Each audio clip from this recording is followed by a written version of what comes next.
انہوں نے نقل کیا ہے درر المطالب سے. درر المطالب نے نقل کیا ہے ابن عباس سے. ابن عباس پتہ ہے کون ہے؟ حبر الامہ، صحابی پیغمبر. ابن عباس سے نقل کیا ہے. ابن عباس کہتے ہیں کہ عمر ابن الخطاب در ایام خلافت خیش، اپنی خلافت کے زمانے میں، بام دادان صبح صبح نماز کے وقت مسجد میں حاضر ہوئے اپنے غلام یرفع کے ساتھ. محراب میں دیکھا کہ ایک شخص پڑا سو رہا ہے. ابن عباس ناقل ہے کہ صبح صبح عمر ابن الخطاب خلیفہ دوم اپنے غلام یرفع کے ساتھ محراب میں مسجد میں داخل ہوئے. دیکھا محراب میں ایک آدمی سو رہا ہے. انہوں نے اپنے غلام سے کہا اس کو جگاؤ، نماز کا وقت ہو رہا، یہ محراب میں پڑا کیوں سو رہا ہے، اس کو جگاؤ. اب جو غلام وہاں پہنچا اس کو جگانے کے لیے، تو اس نے کیا دیکھا کہ یہ جو سو رہا ہے یہ مرد نہیں ہے، یہ عورت کے لباس میں کوئی عورت سو رہی ہے. تو اب اس کو تھوڑا تکلف بھی ہوا نا عورت کو جا.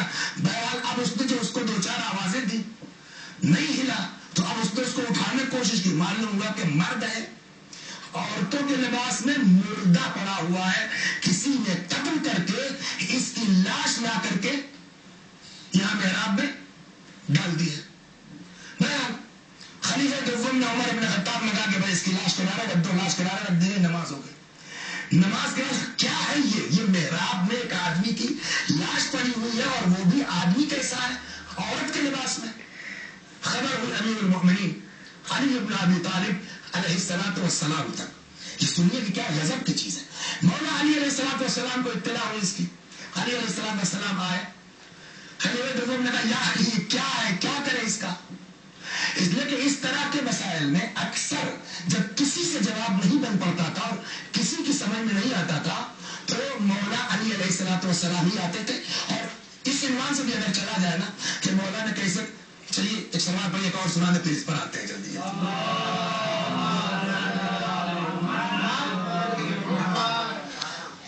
ایک دو دوست تھے، دونوں کے پاس بہت مشہور داستان ہے، آپ لوگوں نے شاید نہ سنی ہو، ورنہ مجلسوں میں آتا رہے آدمی تو اس کو کافی حد تک معلومات ہو جاتی.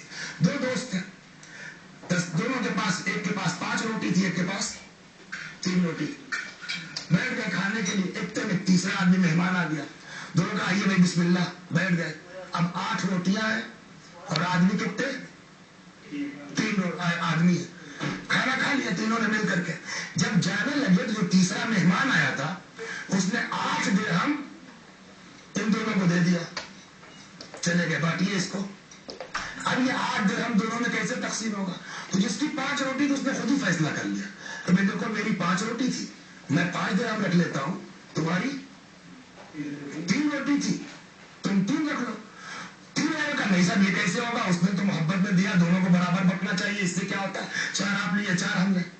جب اس کو کھلی نہیں سر پہنچا معاملہ حکومت تک، وہاں بھی فیصلہ ہے ٹھیک ہے تو 5 اس کی ہے، 3 تمہاری، تم 3 لے لو، تم 5 لے لو. اس نے کہا نہیں صاحب ہم علی سے فیصلہ کروائیں گے. آ گیا مولا کے پاس.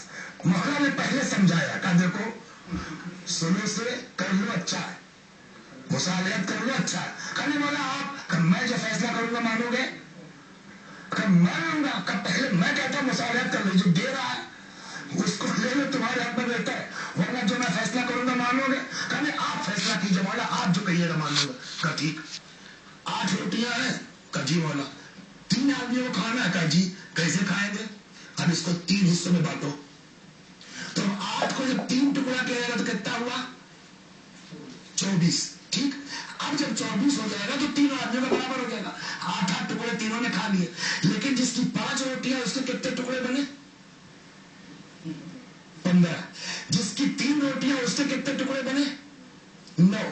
تو جس کے 9 ٹکڑے اس کو اکیلا 8 ٹکڑے تو کھا گیا خود وہ، اس کا کتنا بچا، 1 ٹکڑا. اور جس کی 5 روٹیاں تھے 15 ٹکڑے بچے، اس نے 8 کھائے، اس کے وجہ سے کتنا بچا، 7. تو اس کا مطلب مہمان جو آیا، مہمان نے اس کے 7 ٹکڑے کھائے، تمہارا 1 ٹکڑا کھایا ہے. 8 درہم اس نے دیا ہے، 7 اس کا ہوا، 1 تمہارا ہوا. اسی لیے کہہ رہے تھے کہ سنو سے مان لو تو اچھی بات ہے. سلوہ اگر محمد یہ علم کس کے پاس ہے، کون اتنی آسانی سے بالکل اس طرح کے فیصلے میں جانے کتنے ہیں.